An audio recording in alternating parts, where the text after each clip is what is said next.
I work in further education and I run a website for new academic writing for university students and graduates. I'm here just to show support and solidarity with students who are getting an unfair deal from this.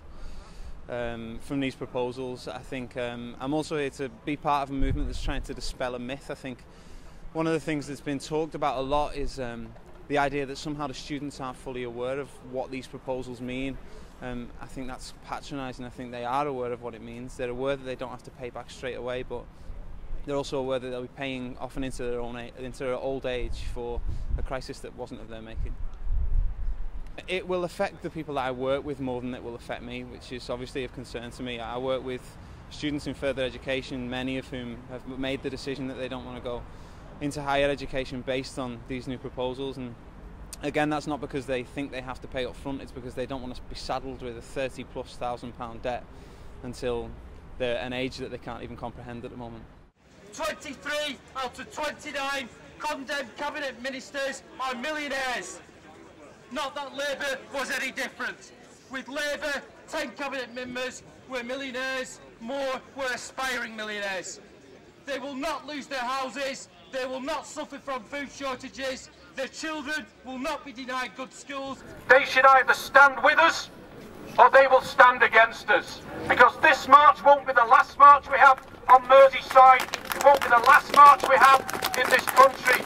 We will go on and we will build a campaign, and those that seek to destroy public services, to put us back to the Victorian era of dog eats dog and every person for themselves, they will rue the day that they took on public sector workers and the working class of Britain. Thank you. 70% of the cuts that we're facing are going to impact on women. Well, I'm one of the privileged, really, the privileged retired people who are not being hit by these cuts. But I'm very concerned about those who will. But then all the jobs that are going to go into public services. This is where obviously pensioners will suffer when the services are withdrawn.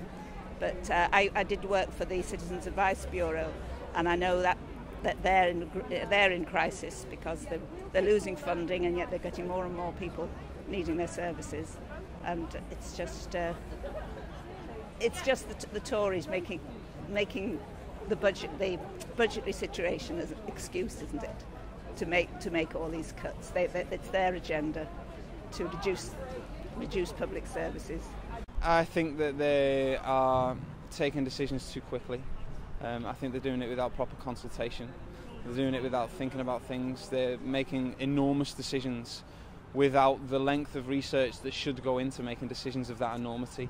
I think that the balance of people paying for this crisis is being unfairly levered onto poor people and onto people who didn't cause this crisis. They say cut back! When they say cut back! We say cut back!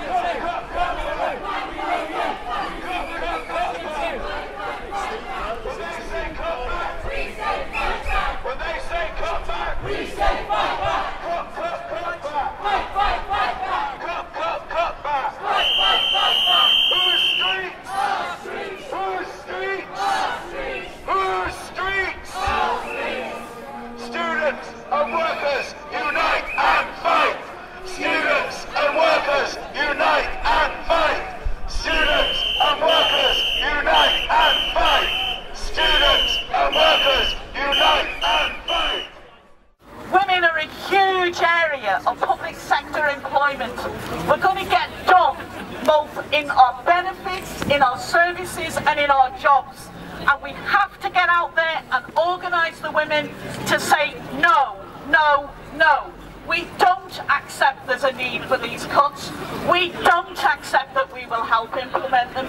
And we will organise. And we'll organise and organise and organise to make sure that these cuts are fought, if necessary, in every single street, in every workplace. George Osborne, or Gideon Osborne, or Baron Osborne as he will become when his old man pops his clocks and hands over the wallpaper dynasty worth tens or hundreds of millions of pounds, is about to pull off an £80 billion heist on our class and on our communities. economics as a cover for what's clearly an ideological attack. It's clear that this is a programme to destroy universal education. This is a programme for segregation in education along class lines. It is nothing short of that. We will not go back to the way it was with our grandparents. We will not go back to the way it was with our parents who had no health service, who had no effective national insurance. We have to organise the women back to the old traditions of organisation to say we will not have this. We will organise it.